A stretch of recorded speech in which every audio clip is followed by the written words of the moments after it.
হজ যাত্রীদের পদচারণায় মুখরিত শাহজালাল বিমানবন্দর। চলতি বছর পবিত্র হজ পালন শেষে এই বছর পর্যন্ত দেশে ফিরেছেন ৩২,৮৫৬ হাজি। এই বছর হজে গিয়ে মারা গিয়েছেন ৫৬ বাংলাদেশি। রবিবার হজ বুলেটিনে বলা হয়, পবিত্র হজ পালন শেষে এখন পর্যন্ত ৩২,৮৫৬ জন হাজি দেশে ফিরেছেন। সৌদি থেকে ৮৫টি ফ্লাইটে এসব হাজি বাংলাদেশে এসেছেন।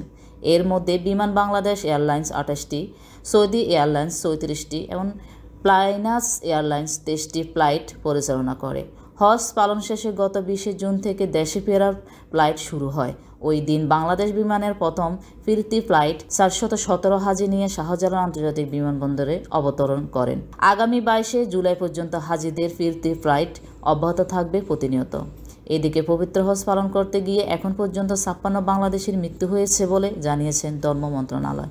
এর মধ্যে পুরুষ ৪৩ জন, নারী ১৩ জন। তাদের মধ্যে মক্কায় ৪৫ জন, মদিনায় ৪ জন, মিনায় ৬ জন ও জেদ্দায় ১ জন মারা গেছেন। হজের আনুষ্ঠানিকতা শুরুর আগে ১৭ জন, বাকি ৩৯ জন হজের আনুষ্ঠানিকতার শুরুর পর মারা গেছেন। মারা যাওয়ার পর ব্যক্তিদের মধ্যে ৫৪ জনের পরিচয় প্রকাশ করেছে হজ পোর্টাল। সর্বশেষ ২৯ জুন মক্কায় সৈয়দ লিয়াকত আলী নামে একজন হাজি মারা গেছেন। প্রসঙ্গত, এবছর বাংলাদেশ থেকে মোট ৮৫,২২৫ জন হজযাত্রী সৌদি আরবে গেছেন।